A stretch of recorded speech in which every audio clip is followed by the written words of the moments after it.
Football with friends is fun as hell. My name is Alex Dunlap here with Cody Carpentier on a big Wednesday edition live from Indy once again here at the NFL Combine. Today we had some Longhorn players. The defensive line came through today for their media interviews. Tomorrow we'll be getting these guys. Is my mic on? I think it's on. It's on. Just kicking. Tomorrow we'll be we should have tested these before we came on the show. It's kicking. Okay. Tomorrow we'll be getting to see them live on the field. A couple updates from that as far as Alfred Collins and Vernon Broughton. We also have the big news from the thumbnail about the Oklahoma Sooners hiring away, just sniping Jim Naggie from the Senior Bowl. Cody and I have lots of thoughts about that, what it means for their plans moving forward. Highlights from what Alfred Collins, Vernon Broughton, Barron Sorrell said today during their national media interviews, and also some takeaways from talking to some of these other defensive linemen that are here in attendance from around the SEC about certain topics relating to the Longhorns and newcomers at the University of Texas, like Hero Canoe, like Travis Shaw. So a bunch to get to, Cody. How are you doing, brother? Doing pretty good. We're early tonight, and I think we had a big morning already, and of course that was broken with some Jim Naggie news. I just want to ask you off the rip, man. Everything pretty much surrounding Oklahoma the last better part of a year, I guess, has been pretty much downward trending, except for Fasusi. Well, yeah, but outside of I think John Mateer is a little bit of a plus. Yep. They lost a lot in the portal. Yep. They retained Deion Burks, which we love Deion Burks. Yep. And they get Fasusi. Mm-hmm. And now they get Jim Naggie, who's the executive director of the Senior Bowl for the last, 27. I think he came in 2017. So it would have been 8 years, last 8 years. Yep. And the first thing that came to mind when this happened, and I turned and looked at you and I said, this year we've been sort of making fun of Oklahoma because we're in the SEC and everything's bigger in the SEC, faster in the SEC, stronger in the SEC. And what has Oklahoma done but finish at the bottom and then going out to the portal and getting guys from the Pac-2, getting guys from Power Fours, getting guys from the FCS level. And the first thing that came to my mind was that was a joke this year. But going forward with Nagy, the one secret weapon he carries, in my opinion, is the ability to go to those small schools and pull the Gray Zabels, like you said, out of North Dakota State, pull the Ellie Marpets, the Cody Mocks, all the Carson Vincents. And and what we're talking about here is small school offensive linemen. Yeah, small, and it's that are not NFL quality. And it's not just the connections that Jim Naggie has. And look, there's a lot to get to here about. I want to talk about what from the press release today. I don't think that Jim Naggie's tenure at Oklahoma is necessarily tied to Brent Venables for one, based on the wording that the wording of the release today. But and we'll talk about that in a second. But and it's also not just the offensive lineman, but I would just think as a Texas fan or as somebody that worries about the Texas-Oklahoma rivalry and really wants to win that thing every year, as any orange-blooded Texas fan would. What Nagy has been able to do as far as developing his relationships at not only these kind of smaller schools, you said these, not even these G5 schools, but these FCS schools, North Dakota State, HBCUs. Yeah, it's been nothing short of amazing to see. And every year, it feels like there's an offense. Like, look, let me just. All right, so at Roster Watch, we do this thing right every year called the All Senior Bowl roster, where we just take the 5 offensive linemen that we were most impressed with at the Senior Bowl, right? So this list that I'm about to give off to you, I'm going to go through a few years here. And I'm just going to read you off the guys who we had on our Senior Bowl roster that us as evaluators, us as scouts, being there through the week, we have all the best players in the whole country. All it is LSU helmets, Alabama helmets, Michigan helmets, Ohio State helmets, all of it. And these guys come in and we say, all right, well, that was one of the 5 best. We're putting our name on the line here saying that was one of the 5 best offensive linemen there. Okay, so this year we had, as mentioned, Carson Vincent from Alabama A&M. He's probably going to be a 2nd-round pick, maybe a 3rd-round pick. Gray Zabel from North Dakota State. Likely 40. to be a 1st-round pick, if not one of these guys that'll go right there at the beginning of the 2nd round. If we go to 2023, Jim Naggie, new Oklahoma general manager. I see our cover boy for this one was Cody Mock from North Dakota State. We also had McClendon Curtis from Tennessee Chattanooga as one of our top 5 that was there for that game. We go to 2022 in that season. That was, let's see, Jalen Tolbert was our cover boy here. Again, that's a guy from South Alabama. That's a wide receiver. He's playing for the Dallas Cowboys. He's from South Alabama. It doesn't have to be offensive line, but offensive line is what worries me the most, especially if even under a new coach, Biedenbaugh stays there. We had, does Trevor Penning from Northern Iowa count? That's FC. It's the same level as North Dakota State. Cole Strange, Chattanooga Tennessee, again. Chattanooga again. So those, I believe, Cole Strange was he a 1st or a 2nd round? He was pick? the 1st-round pick by the Patriots. Remember, it was everyone's like, whoa, that's a reach. And then 2021, we had Quinn Miners, who was on our All Senior Bowl roster from Wisconsin Whitewater. We also had Dylan Radens, who is still in the NFL right now from North Dakota State. So a lot of North Dakota State, a lot of Wisconsin Whitewater. Just think 2020. Let's just continue. 2020. That was Justin Herbert's year. In that year, Adam Troutman, Ben Barch from St. John's was one of the offensive linemen that we had there. Other than that, we had Cushenberry. He was from LSU. Josh Jones from Houston. Matt Hennessy from Temple. Ben Bredesen from Michigan. So not necessarily any small school. Probably the least small school guys there as far as the dudes we had picked out from that class. Let's go back to what did I just do? 2019? No, you just said 2020. Okay, 2019. That was the year of I guess Tony Pollard. The offensive lineman in that group, no one too small in that group. We had Chuma Edoga, we had Dalton Reisner, Caleb McGarry. That was a good one. Garrett Bradbury. So 2018, let's see.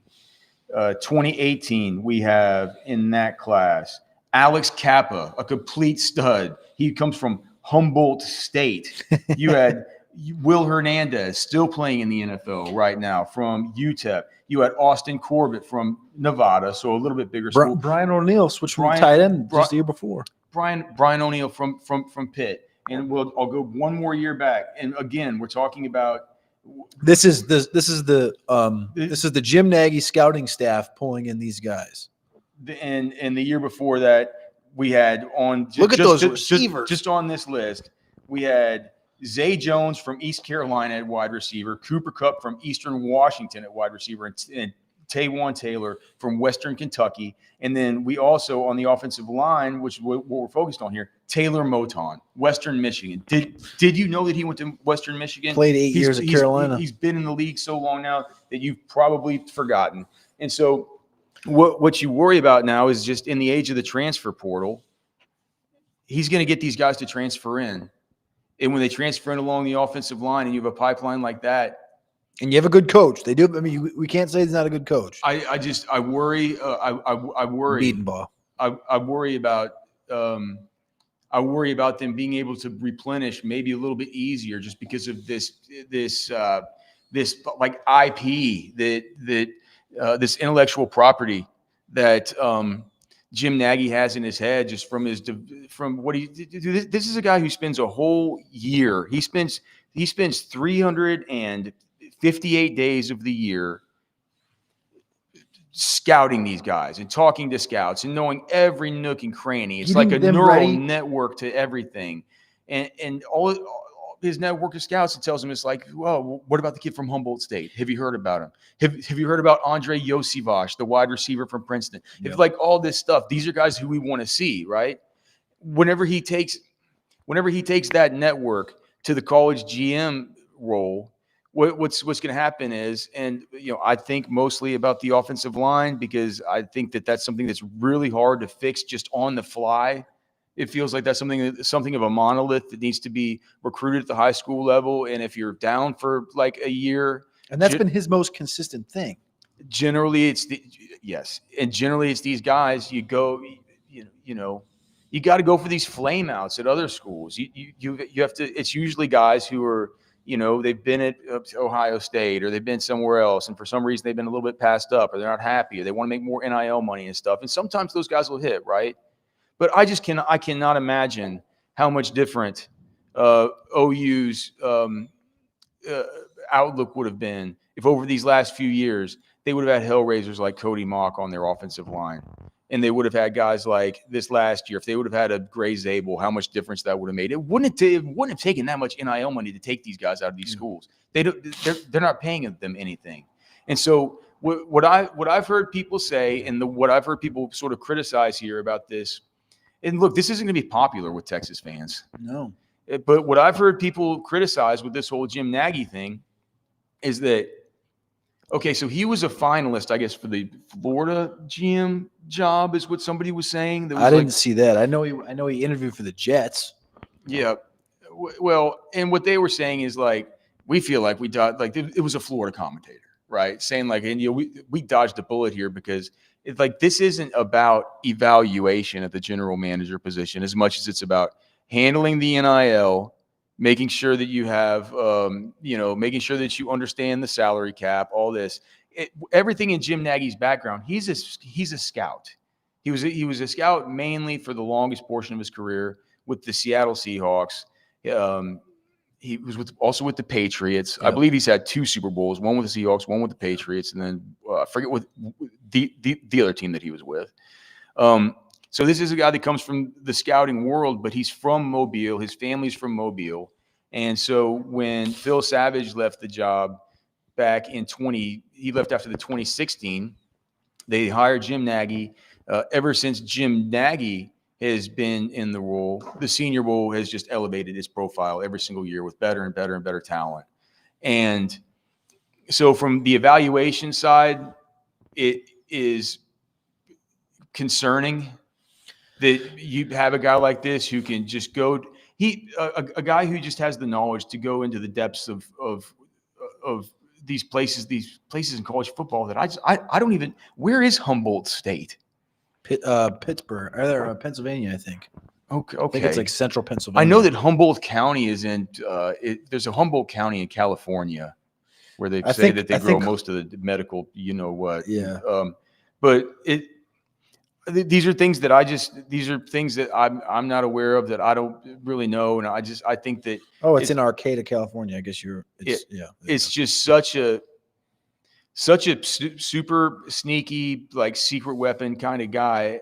I'm curious. The one thing from you, Cody, how much does it weigh into your mind that he's probably, if you're talking about a GM, I think your GM kind of has to recruit.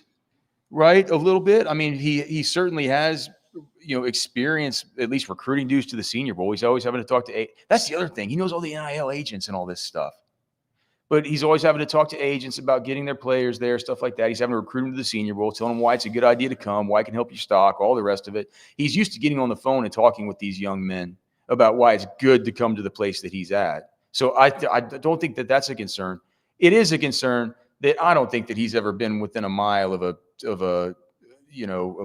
profit loss ledger sheet as far as, payrolls. It says OU, this is from the OU football page. OU hires Jim Naggie as general manager for football to lead roster building, player evaluation, recruiting, and compensation. So compensation is one of the 4 things in there that maybe we have a question about. Recruiting, he's done well recruiting people to the Senior Bowl, but the roster building and the player evaluation standpoint, those are the 2 things that I think he's mastered. And I'll be interested in to see how it translates to Oklahoma, because what we know he has said is that he obviously has an office downtown Mobile. He has, in his words, an NFL scouting staff as his staff. He has his own scouting staff doing yeah, everything full-time employees. Yeah. So I'll be interested to see kind of what trends. He'll have them at Oklahoma too. You think he's going to bring a whole staff? Well, I don't think he'll bring a whole staff, but I think he'd probably bring a couple, and then he'd probably have a couple dudes there that are like part of the OU, recruiting staff. He'd probably hire some of his old friends that used to work for the Seahawks that might have left there with I guess John Schneider stayed, so it wasn't like they left with Pete Carroll. I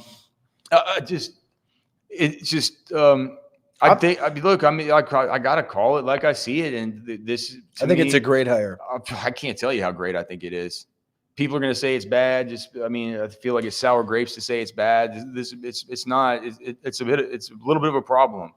What is your thoughts on the people that I know over at Orange Bloods? They're like, well, this doesn't matter because a year from now, when Venables gets fired, he's not going to have a job. Look at the official. Do you have the official statement pulled up from OU? Like they tweeted it out. All it really okay. So do you want to just read it? I mean, because it doesn't. Okay, so here's what it says. It says the University of Oklahoma has hired Brent Venables. The University of Oklahoma has hired Jim Naggie as general manager of football while implementing a progressive new structure uniquely tailored to meet the most current challenges of college football. The general manager will work alongside the head coach to construct a roster capable of competing at a championship level. And then since blah, blah, blah, he's been at the director of Senior Bowl, scouting college players, yada, yada, yada, all these first-round picks, all that stuff, right? The first quote is from Jim Naggie, right? So he's saying this is a new era of intercollegiate athletics. Okay. I'm honored to bring my experience and work ethic. He says he's going to lead their roster management and stuff like that. And then you have the next person to talk about it is the Randall Stevenson, who's been asked to assume the role of chair of football and special advisor to the president and director of athletics. In that role, he'll provide day-to-day oversight of the general manager and head football coach. This is a two-pronged thing that's under this guy, Randall Stevenson, who's now the chair of football and special advisor to the president and director of athletics. So to me, what this says is that the next quote that's up is from OU Vice President and Director of Athletics Joe Castiglione. So we still, and he says, pleased to work with President Haraz, whatever, and the Board of Regents to bring about this progressive change. Of course, bringing in Nagy. I haven't seen a quote yet from Venables. I see him saying here, I'm convinced the great college football teams will be set apart by their ability to continue to innovate and meet these massive changes. Part of that innovation means providing every tool Coach Venables and his staff need to be successful. OU's willingness to reimagine the traditional structure, yada, yada, yada, yada, yada. Still no quote from Venables, just more stuff from Randall Stevenson. Is there even a quote from Venables in this whole thing? Here's the thing. Finally, all right, so in the second to last paragraph, Venables gets a quote. Here's what he says. The work required to manage a roster, including contract negotiations, player evaluation, strategic planning, recruiting, and retention, requires full-time focus and skill sets, said OU head coach Brent Venables. Nagy's high caliber, extensive experience in scouting, recruiting, and retaining top talent will pay dividends across our roster and ultimately on the field. I look forward to working alongside him and Director Castiglione as we look ahead to great things for OU football. These two are not connected. If Venables gets fired, it's not like Nagy's getting fired too. We know that the college football is going towards an NFL model. And in the NFL model, Alex, the GM and the head coach rarely get fired together. Usually it's the coach. Well, it and just if they want depends. a clean house, then it'll be head coach and GM like Jacksonville was this year. It's But just like if you go to New England, right? New England had Wolf last year as the director of player personnel, got bumped to GM. They fire Mayo, they bring in Vrabel. Like it doesn't always work where it's like this. And the way that these guys are hired, where it's like Venables has been there for multiple years, Nagy's kind of coming in to try and see if he can obviously help with this whole situation. I don't think if they fire Venables after a 6-6 season this year, they're not just going to give up on Nagy unless Nagy's incompetent, which I don't think he is. Oh, yeah. I mean, they've gone and made this. They can't expect Nagy to This turn could this also right. salvage. This could also salvage Venables for another year. If Nagy goes out there, because again, you got to remember the spring portal window is not going to be as good as the winter portal window. So if they go 6-6 or 7-5, and Mateer looks good, Mateer's going to be back for 2026, and they go to that winter portal, and they're like a 7-5 football team or a 6-6 football team, they have to let Nagy dominate that first portal window, because I got to imagine next December he's going to be heavy in that thing, right? So, but his that buys Venables one more year. Cody, Nagy could go into the spring portal window and go get kids from Tennessee, Chattanooga that we're going to be at the Senior Bowl this next year, and just go get them and say, I'll give you $200K NIL. Come on to Oklahoma. And the spring portal window almost suits exactly kind of what we were. It's like you don't gotta so we romanticize the opening of the big boy portal window right at the very beginning when Eric Singleton comes out and Zachariah Branch comes out and stuff like. You don't need Jim Naggie to tell you that those guys are good. Yeah. Right? You need Jim Naggie to tell you, dude, there's this halate, like he's undersized, but he's a center. He's gonna bite your face off. He only weighs 295 pounds, but he's at Cal State Fullerton, and he can play all 5 positions. And you're just like Cal State Fullerton. It's like what? Like I didn't know that the SEC. I didn't even know that they had a program. He's like, well, he's we've had our eyes on him for the Senior Bowl for the last 3 years. Yeah, I guarantee you, Coach, he's not making squat as far as NIL. That's the messed up thing, is that he told us. Obviously, this has been a well-known thing that it was a Senior Bowl, seniors only, and then. Not this year, but last year, they just started to allow them to bring juniors to the game. So this last year was his first full cycle, his scouting staff's first full cycle looking at underclassmen. So like you said, generally he does start after the Senior Bowl looking for next year's Senior Bowl. But this past year, he was looking at underclassmen as well for this past month's Senior Bowl and next year. So like you hit the nail right on the head. I didn't even think about that part for the spring. And then, but my only other question for you. So we do think that these two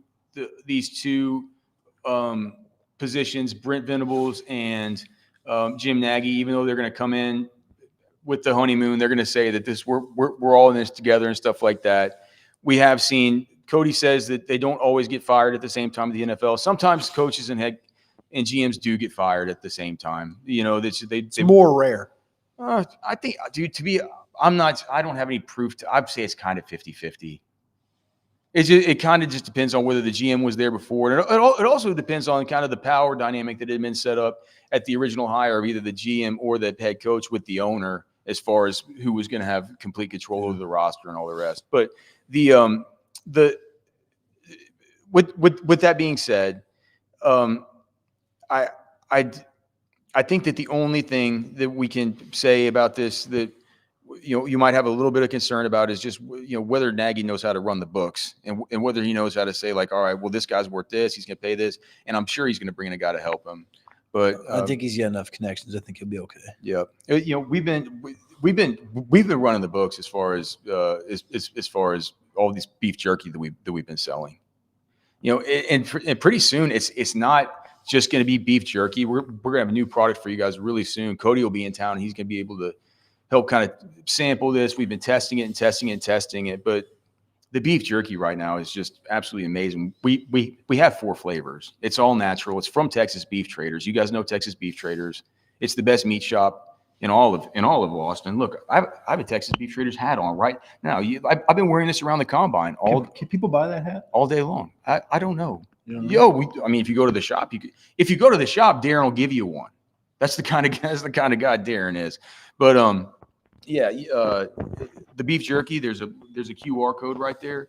Make sure and check that out. And you can we have 4 different flavors. We've been eating on them the whole time because we don't want to get super gross and fat like all these journos here. It's good for you. It's got no vaccines, no antibiotics, no steroids, nothing like that, right? Go get the beef jerky. It supports us. And also just make sure to go into Texas Beef Traders. Go tell Darren that we sent you. He'll give you 10% off. If you live in the Austin area, he'll take your order on the phone and just come drive it to your house. It's like a farmer's. Who does that? IV doesn't do that. He does it.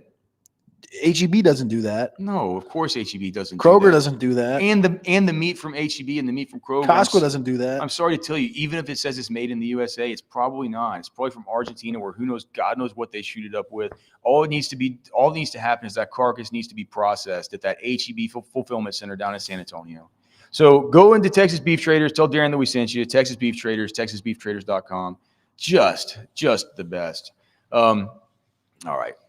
We also, just a couple more things while we're doing this. We have a QR code you can scan up top right there. That is the QR code for a link to join up on Orange Bloods. We also have a survey for Orange Bloods Live. If you guys could go take that, it's down in the description at YouTube. So if you guys are watching this on X, looks like there's close to 700 of you guys watching. I don't know how many are on X or how many are on YouTube right now. It looks, I bet you most are on. Yeah, a vast majority are on X. Helps that we're a little early on YouTube, so people are probably like, whoa. If you guys could go to the link that's for the survey and just fill it out. We're trying to find out what you guys want as far as link the shows, whether you like it.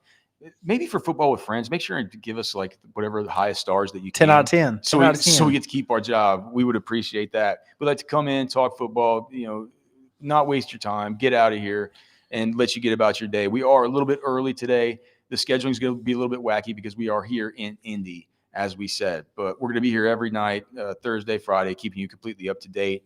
No prize picks up just yet. No opportunity for generational wealth just yet. But we got some good info today about the 40s. And once those lines come up, we're going to be able to give you all of that. All right. So we're at the Combine. Cody, anything stick out to you in particulars from what we Combine. heard?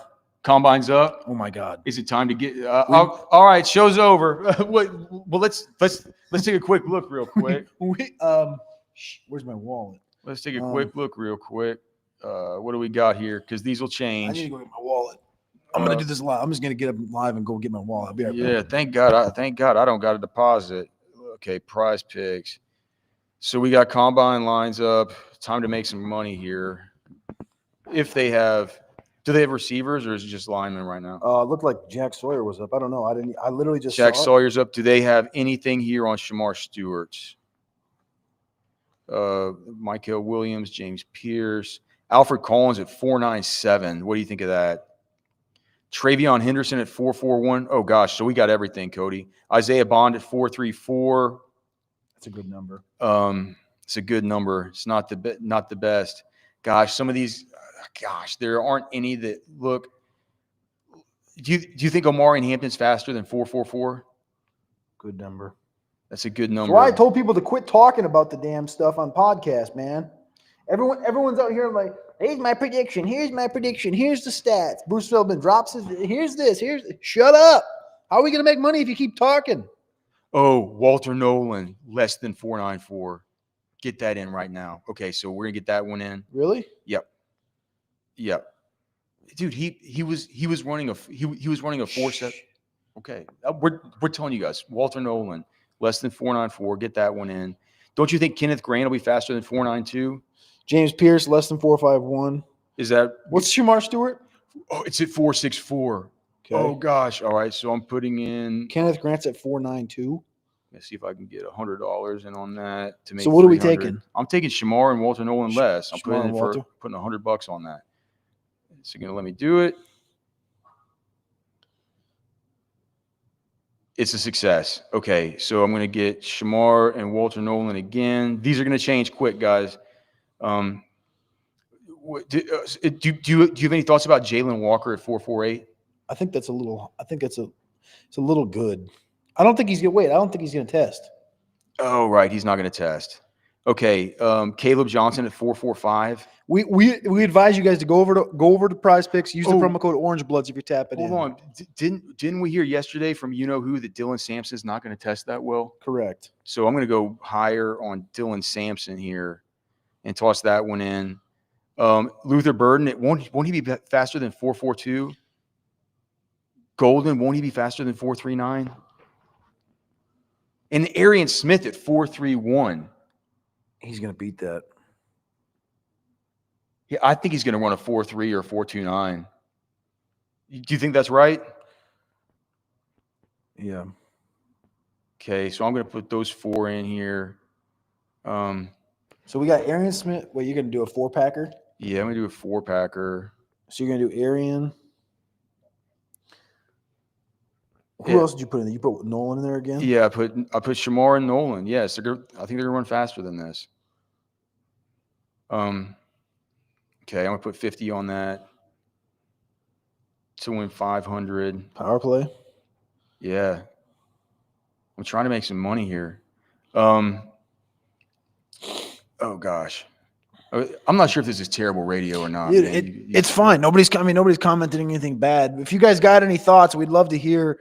If you got any, we just got to get in on these. If you guys got any Prize Picks ones, we're trying to give them to you. Trying to give them to you live as well. So far we plugged in Walter. You're gonna want to get on these quick too, because this market is maniacal as far as like the people on Twitter, when they realize we haven't even tweeted out that this is up yet. When people realize this is up, this has dropped in the last half an hour because we check every hour. Walter Nolan, we're going under 4.94.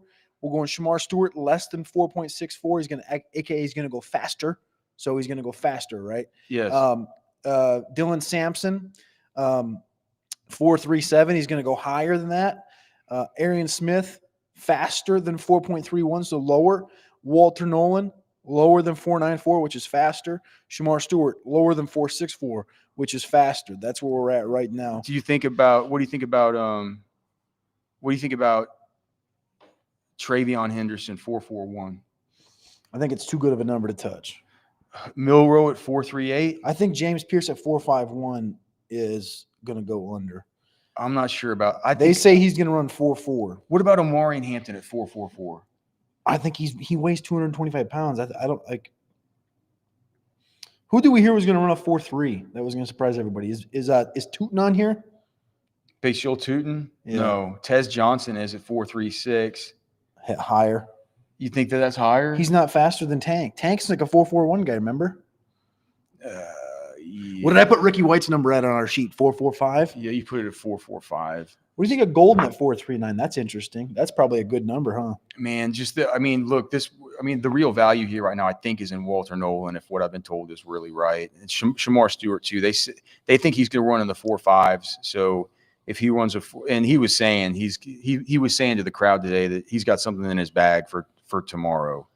So we'll see. We'll see about that. Caleb Johnson, Donovan Edwards, Isaiah Bond, 4.34. What, dude? Wasn't Kenneth Grant on the freaks list and all That's this why stuff? I said Kenneth Grant. So I got Kenneth Grant and James Pierce for the other two. James Pierce lower than 4.51. I've heard 4.4s. He's going to be an athletic freak. Kenneth Grant, super athletic freak. They say he's going to run 4.8s. Okay, so I'm going to say. So I'm going to go a little bit there. Burden 4.42. I don't think I want to touch it. Trey Harris, literally exactly what I projected, 4.54. Matthew Golden, I don't think I had him that fast. I don't really want to bet against Golden because I've heard he's going to be faster. What did I put in the sheet, though? You think you really think that James Pierce from Tennessee is going to? He's big. You think he's? No, he's not. He looks big. He looks kind of. Matthew Golden 4.44. So okay, that's the slower. So James Pierce, freaks list. He's on the freaks list. The note from him in the freaks list: 23 miles an hour on a pick six against Iowa. They said he's going to jump 40 inches. And a year ago, here you go, 242, one of 15 players to reach 23 miles an hour this last year. Pierce is a legitimate 4.40 threat, according to Bruce Feldman. Okay. He says 4.40, 40-inch vertical, which those things work together. I don't know. I'm going with the Pierce thing. I'm gonna do a little freaks list. Kind of power play here. Freaks list power play here with Pierce and Grant. I'm going to do a 2-pack power play. Pierce faster than 4.51 and Grant faster than 4.92. I'm not going to put too much on it, but Pierce. So what is that one that you're doing? Pierce at what? Pierce 4.51 less and Grant 4.92 less. I'm going to do a 2-pack. Okay, I'll get in on that. Let's see what I've tossed on. I'll toss like $40 on that. And then now at least I have some action here during the show. Okay. Anybody else in the chat got any Nova thoughts? I'm assuming maybe not. I mean, it's not our usual crowd's not usually here. They're all at work right Yeah. now. Any thoughts on what these guys said today as far as What do you can we look at like okay, so what do you I don't usually like to go like higher. yeah, But some of these receivers like Luther Burden, I have him at 4.46 on our sheet. His number here is 4.42. so that then you would go higher. Nick Nash is already up to 4.49 from 4.45. I got him at 4.52. You got him at 4.52? That's my projection, yeah. They haven't touched Walter Nolan or Shamar Stewart still. Jimmy Horn 4.40. That's I can't believe they haven't done anything, especially with me making all these bets. Ricky White 4.44. I can't believe Alfred Collins is one that they've offered at 4.97. Actually, I put Tez at 4.31. Okay. All right. All right. Well, let's wrap up the show and get back to making more of these combos before they go. we got to pay the bills this month, guys. And of course, you guys are the ones that help us pay the bills. And so thanks so much for always being here. Thanks so much for always continuing to support the show. We can't tell you how much we always do appreciate it. But man, I need to get more than just 3 or 4 of these lineups. Sorry, guys, for the not fantastic end of show radio here, but we hope we got you some prize picks, and make sure you go plug those in if you have prize picks. And for those that are going to be rewatching later tonight, make sure you go tap into prize picks and make sure you're following along on the socials. Maybe we'll tweet some of them out from the FWF_OB account on Twitter. Yeah. For our fans, people tapping in here. Jareth Mulholland says Jaden Blue under 4.3x. Well, dude, we're if we get Jaden Blue on anything under 4.39 or something like that. Yeah, we haven't got him yet. The other guys are on here, but he's not on. We're gonna get, and they're gonna continue to add more of these. I think for right now, I just think that they're trying to feed the fiend right now. Yeah. Gosh, it's a great time to be alive. I thought that Alfred Collins, I thought Vernon Broughton, I thought Barron Sorrell all did a great job today. A lot of talk from those guys as far as who's next up. There's a lot of talk about Alex January. I'm not sure if you kind of heard some of that stuff. They really think that guy's going to take a big step this next season. We're going to have some stuff in the war room about Lance Jackson, what he said about his brother Landon, what Landon there you go said about his brother Lance Jackson that's here at Texas. But Lance Jackson couldn't be happier, and they're playing him right now at defensive end. We had sort of discussed whether that was defensive tackle, defensive end.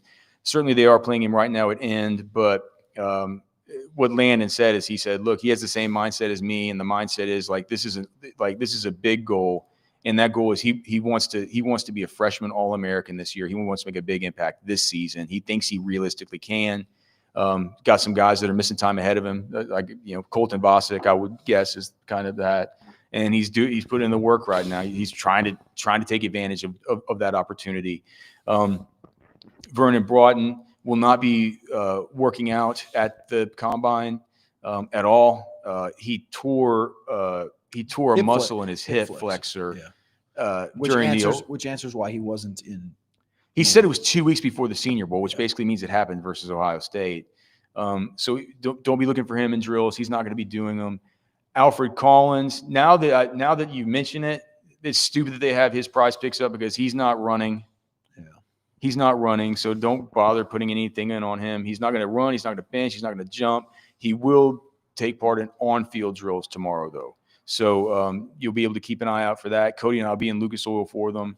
Barron Sorrell, anything interesting from him?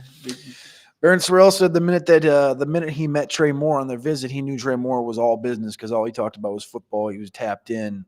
Said it was great to work with him. Next guys up, he said, was Colton Vosick and Burke. We're going to get their opportunities finally. He was asked like a very lame duck question, like if you were going to bet all your money, all your NFL paycheck on one freshman to break out. He goes, "Well, probably going to stay in my own room and say Colin Simmons, right. to be drafted here in a couple of years." So. I think if I had to bet my whole paycheck, I would probably say the exact same thing. Yeah. So, all right. Now you can email us fwfemails@gmail.com. You can find us on X at Cody Carpentier, at Alex Dunlap NFL. You can follow us at FWF_OB for the Football with Friends account. We'll be here every night from the Combine. We're going to have more info for you tomorrow from – what do we get tomorrow? Tight ends, DBs. We'll have Gunnar Helm. We'll have Makuba. We'll have Jade Barron. Is that it? Yeah, they didn't invite Gavin Holmes this time. Yep. And then after that, I guess Friday we'll have the wide receivers and, of course, Quinn Ewers. So a bunch of stuff, man. A bunch of stuff in the war room. Got probably a 30-pack of nuggets. And for the Friday show, we'll be able to unload those here once we get them up for the good people over there on Orange Bloods. Remember, scan that QR code there. Sign up over at Orange Bloods. Make sure to go in the YouTube description below and fill out that survey. You can also scan that QR code right there. It would really help us out. It'll help us to improve the show. We always want to be doing better by you guys. But if you do like the show, give us good ratings. Tell the survey that you like it, because if people don't like the show, they could take us off the air. So thank you for helping us grow the show, especially as we're here in the off season right now, and it's February 26th, and we have a college football show where we talk about these Longhorns and the SEC and the NFL draft. And it should be the slow time of the year, but the show continues to grow, and it continues to grow because of you guys. All right. So we love y'all. God bless you. We'll talk to you tomorrow. For Cody, I'm Alex. We're done.